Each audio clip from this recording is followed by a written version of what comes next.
því að bjóða ykkur hjartanlega velkomin til guðsþjónustu hér í Aðventskirkjunni í dag. Gott að sjá fólk hér og gesti sem eru með okkur. Hjartanlega velkomin. Við erum með nokkrar tilkynningar. Eins og venjulega þá erum við að minna á það að hér á þriðjudögum klukkan 12 er bænastund. Við höfum það í hádeginu, það svona heppilegast fyrir okkur. Og eftir bænastundina þá erum við með smá máltíð til þess að geta svona líka borðað saman. Það er líka mikilvægur þáttur. Klukkan 6 á þriðjudögum þá erum við með súpustofu opna frá 6 til 8. Fyrir þann tíma frá klukkan 2 til 6 þá er verslunin hérna, nytjamarkaðurinn hérna niður í kjallaranum opinn. Við köllum hann allt mögulegt búðin og svo bætum við inn í, nú segjum við allt mögulegt búðin. Svo það er svona verið að leika sér á orðum þar. Svo að þá er ég búinn að koma þessu að og langar til þess að við þá áður en við höfum upphafsbæn syngjum sálm. Það er sálmurinn númer 430. Auktu mér kærleikskennd.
Himneski Faðir, enn og nýju við hérna komið saman í þínu húsi til tilbeiðslustundar og samverustundar og við biðjum nærveru þínu hérna í dag í Jesú nafni. Amen.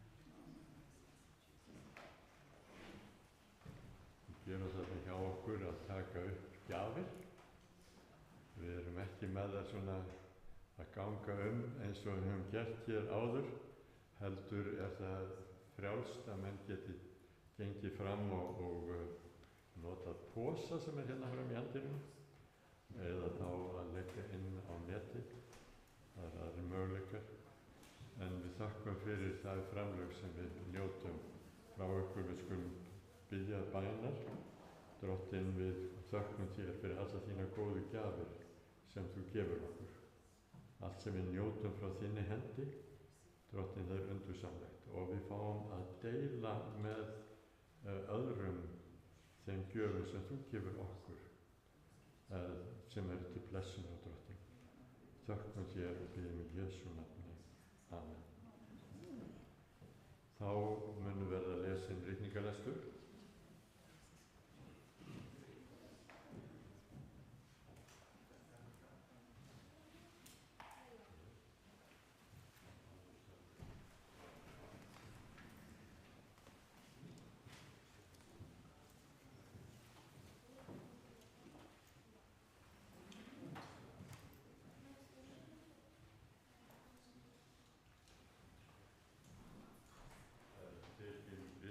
Tekin úr Markúsarguðspjalli, 1. kafli, versin 16 til 18. Við skulum rísa á fætur. Jesús var á gangi meðfram Galíleuvatni og sá Símon og Andrés, bróður Símonar, vera að kasta netum í vatnið, en þeir voru fiskimenn.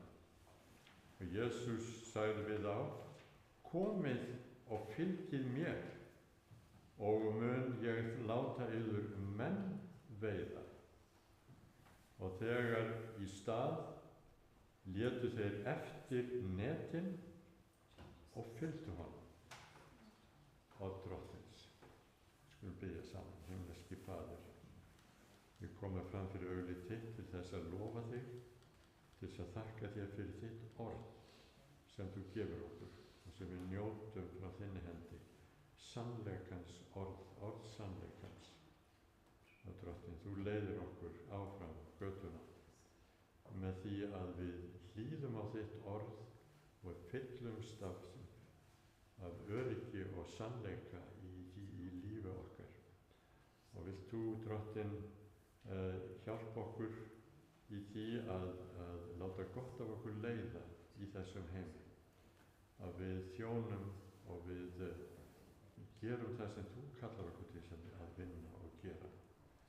Drottinn, við erum líka að hugsa til þeirra sem sérstaklega þurfa á þér að halda og þínum anda, huggunar og hjálpar í þessum heimi. Við erum að horfa á svo margar hluti gerast í þessum heimi sem eru ógnvænlegir, sem við höfum ekki búist við, höfum ekki séð áður kannski. Það eru svolítið óvanalegi tímar sem við lifum.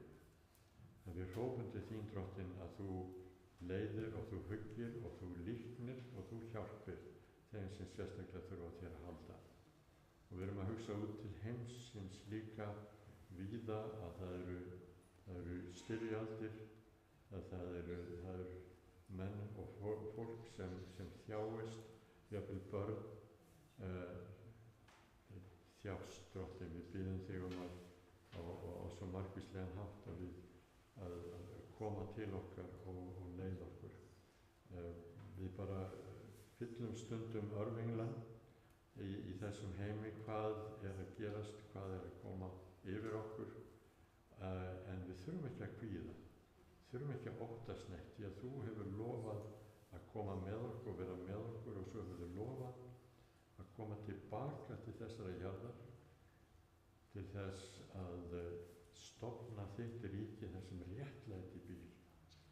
Drottinn, við erum svo sannfærð þessa von sem við eigum í þér.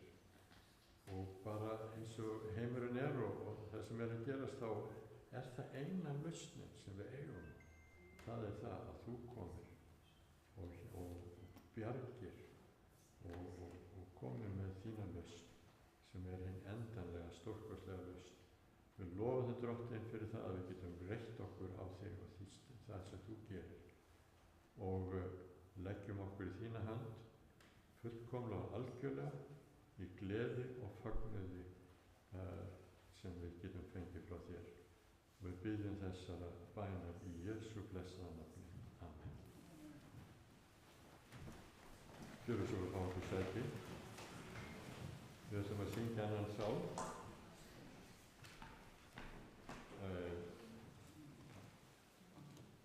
Við höfum stundum haft barnasögur en Indrú segir mér að hann sé svolítið ég erfitt með það. Ég veit ekki hvort að það séu aðrir sem eru með sögur, þeir geta sagt barnasögur. En allavega syngjum við núna sálminn númer 400. Guð gaf smyrst í Gílead, númer 400.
Sæl verið öll. Gaman að vera með ykkur í dag. Undanfarna vikur höfum við verið að lesa saman Markúsarguðspjallið. Og í dag langar mér til þess að stelja það aðeins lengur, deila með ykkur eitthvað sem að fangaði athygli mína strax í fyrsta kaflanum.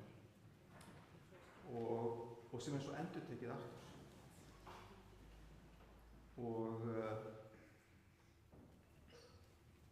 í fyrsta kafla Markúsar, vers 16-28, það eru 2 frásagnir og sú fyrri ber yfirskriftina fyrstu lærisveinarnir en sú seinni í Kapernaum.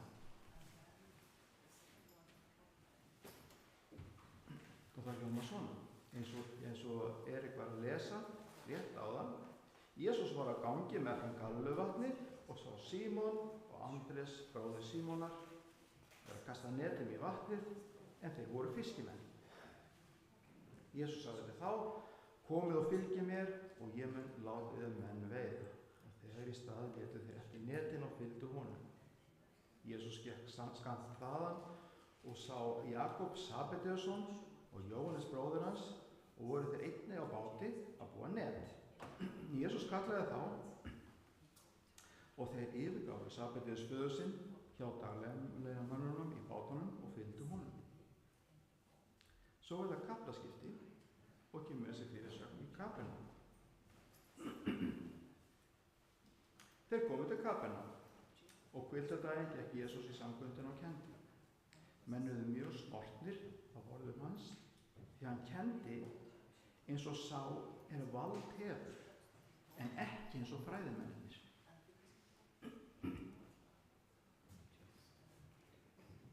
Þar var í samkundu þeirra maður haldinn óhreinum anda. Hann æpti: hvað vilt þú okkur, Jesús frá Nasaret? Ert þú kominn til að tortíma okkur? Ég veit hvað þú ert, hinn heilagi Guðs. Jesús hastaði þá á honum mælti: þegi þú og far út af honum. Þá teygði óhreini andinn manninn, að rak upp hljóð mikið og fór út af honum. Sló flettri á alla og hver spurði annan: hvað er þetta? Hann kennir á nýjan hátt. Það er eins og hann búi yfir guðlegu mætti. Hann skipar jafnvel óhreinum öndum og þeir hlýða honum. Og orðstír hans barst þegar alla Galileu. Mér finnst alltaf sérstaklega áhugavert þegar að texti Biblíunnar stillir upp hérna andstæðum. Og hér gerist það. Og það er eins og einni frásögnin sé ætlað að undirstrika hinni.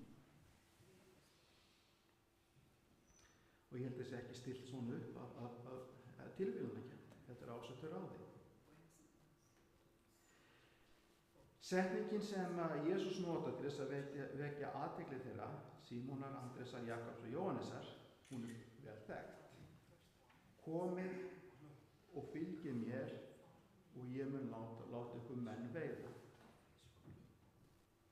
Jesús leitar til almúamanna, til fiskimanna og kallar þá til þessa háleita hlutverks að vera málflutningsmenn, erindrekar fagnaðarerindisins.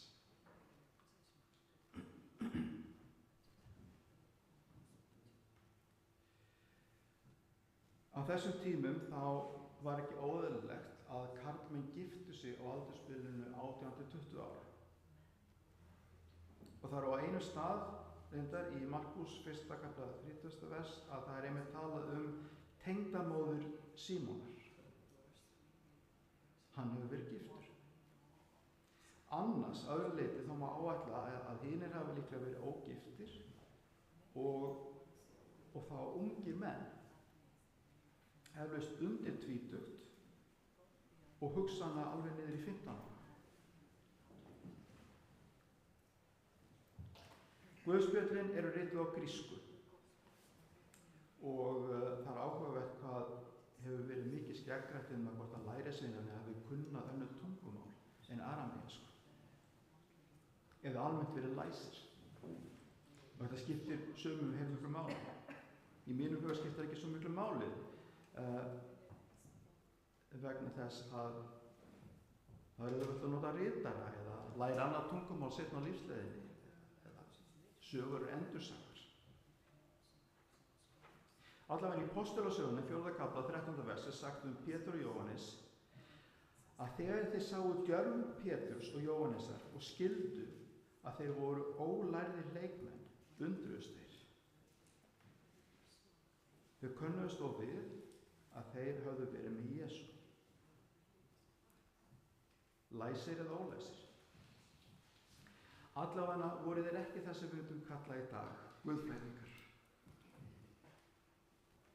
Þetta voru ungir almúgamenn.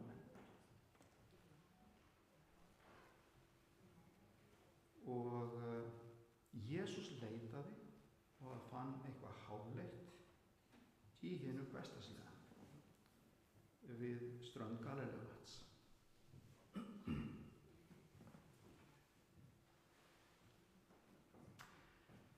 Svo í kaflanum sem segir frá Jesú í Kapernaum sjáum við hvað Jesú er að kenna í samkvæmduhúsinu. Og menn verður snortnir af orðum hans, því hann kendi þeim eins og sáu vald hefur og ekki eins og fræðimennir. Það sem er áhugavert hérna er að okkur er ekki sagt hvað hann kendi eða sagði. Né heldur hvernig innihaldi var ólíkt því sem fræðimenn kendu. Hafði ekki oft reynt þetta að vera minnisstæður málflutningur einhvers en ekki muna innihald erindisins. Það er meira eins og að nærvera og framkoma fólks getur í sjálfu sér verið árangursríkt eða áhrifaríkt. Markus segir okkur ekki hvað Jesús kendi, heldur að hann hafi gert það með valdi og líkt fræðimönnum. En nærvera hans var svo eftirminnileg svo að menn urðu snortnir af orðum hans og orðstíðir hans barst alla Galileu.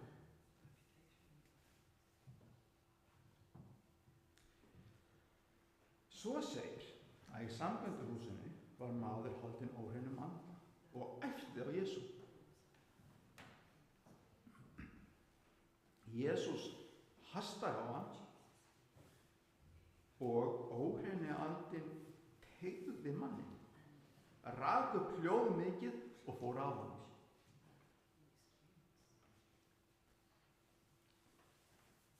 Og ég spyr mig þeirra spurningar þá. Hvað er óhreini andinn að vilja í samkvæmduhúsinu? Í kirkju? Að hlusta á kennslu ritningarnar? Þetta er ekki eitthvað skrítið.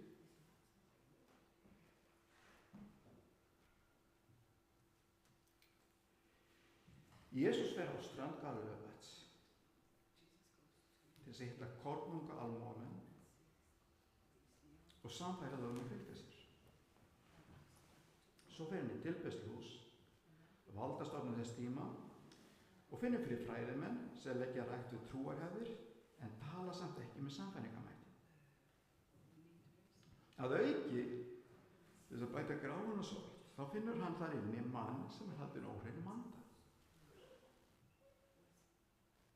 Og taki eftir því að það er ekki fyrir þess að maður hitti Jesús að hann er sagður æpa. Og við höfum þá ekki ástæðu annars en að álykta að þessi maður hafi fallið fram að þessu ágætlega inn í mannsöfnunin í samkvæmduhúsinu. Ílskan virðist geta þrifist innan trúrækni.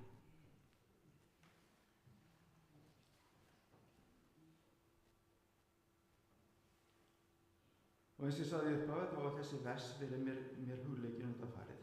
Svo fyrir 2 vikur síðan við Erik vorum að lesa saman aðeins aðra kafla í Markus, þá sé ég að þetta gerist aftur. Í 12. kaflanum. Fyrst í síðustu vers 12. kaflans og fyrstu versum þess 13. Að það væri að vinna saman með andstæður. 12. kaflinn endar svona með þessa frásögn sem við þekkjum gríðarlega vel og er sterk. Jesús settist gegn fjárhirslunni og horfði á fólki leggja peninga í hana. Margir auðmenn lögðu þar mikið. Þá kom ekki ein fátæk og lét þar 2 smápeninga, eins eiris virði. Jesús kallaði til sín lærisveinana og sagði við þá: Sannlega segi ég ykkur, þessi fátæka ekki gaf meira en allir hinir lögðu í fjárhirsluna. Allir gáfu þeir af allsnægtum sínum, en hún gaf af skorti sínum allt sem hún átti, alla björg sína. Og svo byrjar 13. kaflinn. Þegar Jesús gekk út úr helgidóminum, segir einn lærisveina hans við hann: Meistari, sjáðu hvílíkir steinar, hvílíkar byggingar. Jesús svaraði honum: Sérðu þessar miklu byggingar? Hér verður ekki steinn við steini, allt lagt í rúst. Og aftur finnur Jesús eitthvað hálegt í hinu lítilmótlega, en svo, eins og til þess að undirstrika það í frásögninni, er strax varpað fram þessar andstæðu. Hvílíkir steinar, hvílíkar byggingar og upphrópunarmerki.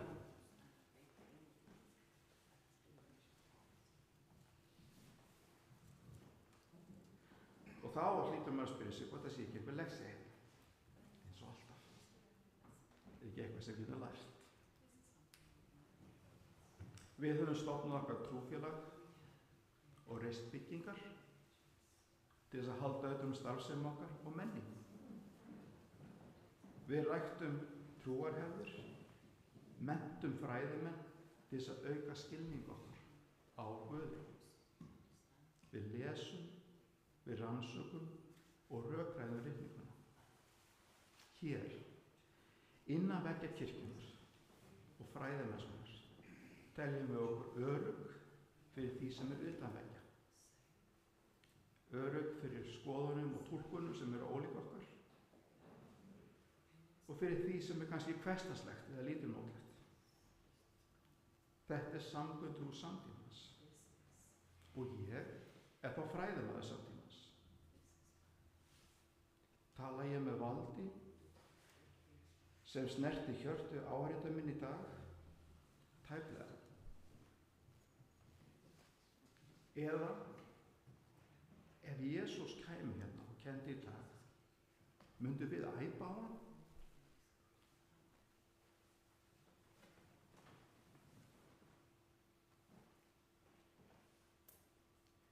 Afi minn, Attilio Canti,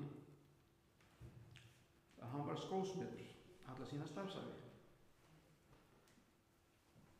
Hann var einsamall og var maður fárra orða.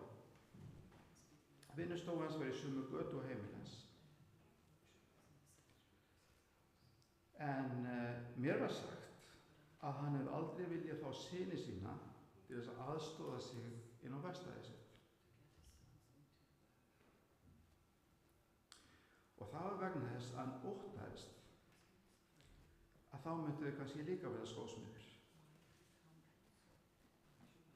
Og það gat hann hreinlega ekki hugsa sér. Samt þá starfaði hann af alúð og samviskusemi við því sín allir sín ævi. Pabbi minn fluttaði heim á 16 ára til þess að læra guðfræði í Flórens á þess nokkuð tíma að hafa aðstoðað föður sinn við vinnu. Nú, ég var á svipuðum aldri þegar ég fyrst heimsótti afa og ömmu í Jesí.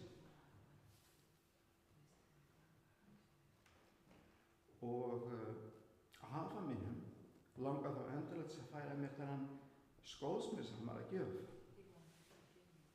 Sjáðu skósmið sem hann var í. Og hann var búin að mála svona rauðan og hreinsa hann aðeins til. Gamalt skósmiðsamur. Og ég man að hún fannst þetta svolítið vandræðilegt þegar hann var að gefa mér og það fyllti ekki útsýn. Og Rósa amma mín, hún sagði hérna, hún er langar örugglega ekkert í hann.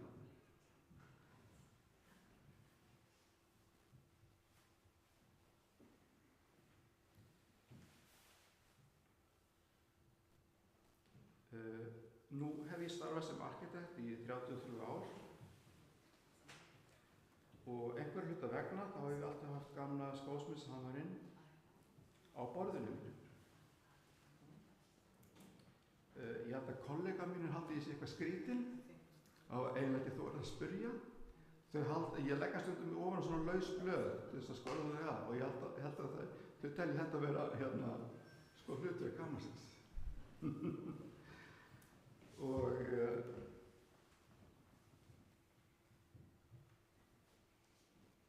stundum held ég líka á hann því ég vil hugsi. Ég hef ekki hugmyndu hvað afi var að hugsa með hvað með hamarinn. Kannski bara ekkert svo voru djúp hugsun, hver veit?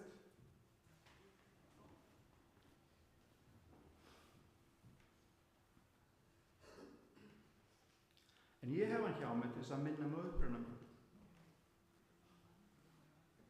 og til þess að reyna að minnast þess hvað skiptir máli. Starf afa míns hafði marktæk, efnisleg og jákvæð áhrif á göngulag samborgara í litlu þorpi á Ítalíu. Störf hans höfðu samfélagslegt gildi. Á vinnudegi arkitekts á 21. öld komu oft upp störf sem verða varla talin annað en innantóm skriffinnska. Einstaka sinnum getum við glaðst yfir því jákvæða sem við leggjum til samfélagsins, en það er svo sannarlega ekki alltaf og ekki á hverjum degi. Svo er stundum sagt að arkitektar reisi sig sín eigin minnisvarða. Og já, vissulega stundum hægt að finna sem maður hafa aldeilis verið klár náðangi. En á slíku stundum finnst mér gott að hafa hamarinn. Mundu hvað skiptir máli. Mundu hvað hefur raunverulegt gildi. Reyndu að vera hógvær. Mundu uppruna.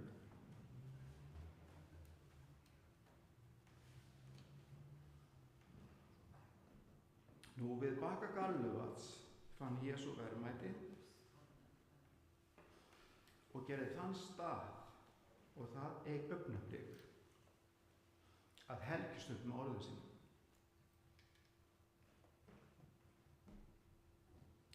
Í samkvæmduhúsinu fann hann innandóma skel trúarhefða og þar bjó inni óhreinn andi.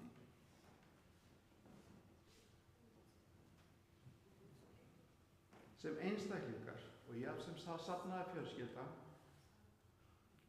hljótum við að setja eitthvað mark á umhverfið okkar.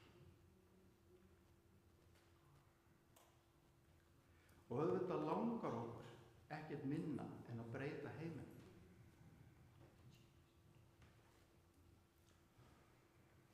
Við flytjum úr þorpinu til að læra guðfræði. Við aukum þekkingu okkar og innsæi. Við reisum glæsilega byggingar. Við ástundum trúarhefðir okkar.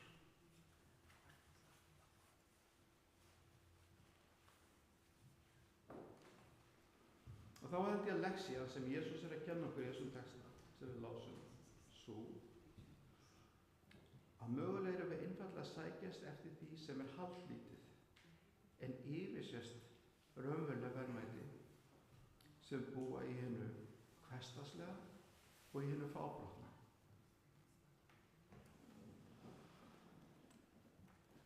Löngun okkar eftir því mikilfenglega rænir okkur sýn skóðsleysins.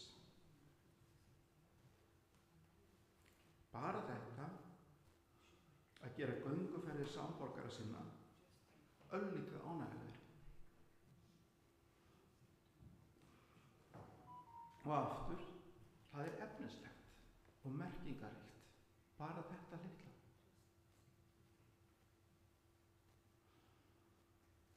Hvaða áhrif höfum við haft á nærumhverfi okkar?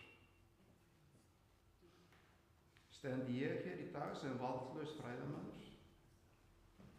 Eða getum við sagt að tilvist okkar hafi á einhvern fábrotinn eða hversdagslegan máta bætt vegferð þeirra sem við hittum?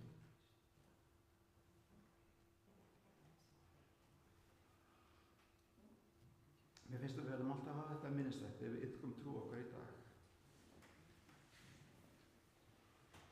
Þegar við reynum að skilja og útfæra hvað kristin kirkja gæti verið á 21. öld.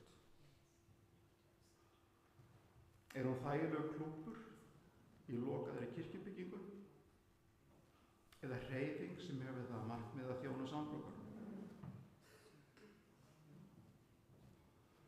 Viljum við ekki freka vera óbreyttir fiskimenn eða fátækar ekkjur heldur valdlausir fræðimenn? Þess vegna langar mig í dag til þess að áminna sjálfum og okkur öllum sem söfnuð að minnast þess sem máli skiptir. Að finna hamarinn okkur. Að horfa á hann einstaka sinnum og snerta til þess að staðfesta að við höfum ekki misst sjónar af því sem máli skiptir. Takk fyrir.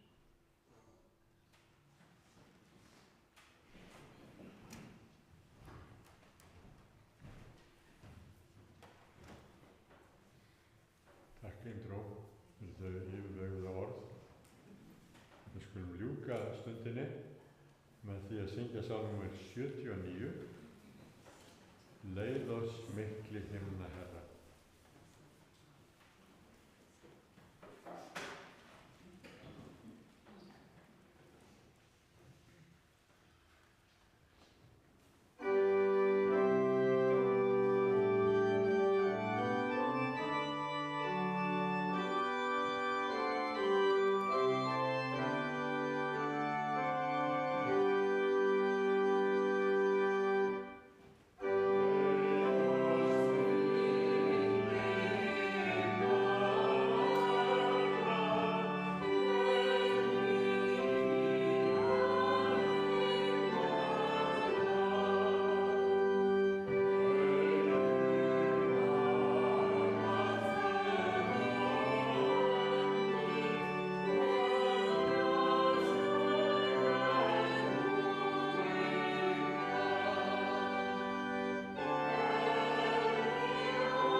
Kristína sem hefur spilað svo fallega fyrir okkur á orgelum.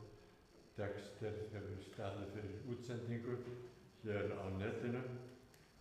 Harpa þýtt fyrir okkur, hjartans þakkir öll sem hafa tekið þátt og ekki síst intro. Takk fyrir góða predikun og nú ætlar intro að hafa fyrir okkur blessunarorðin. Já, blessunarorðin saman. Verið því svo sætum.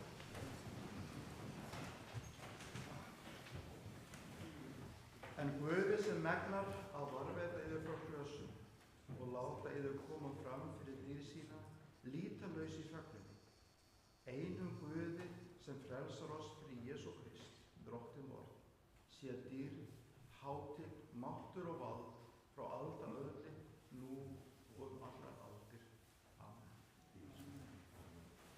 Gjörðu svo fá ykkur sæti.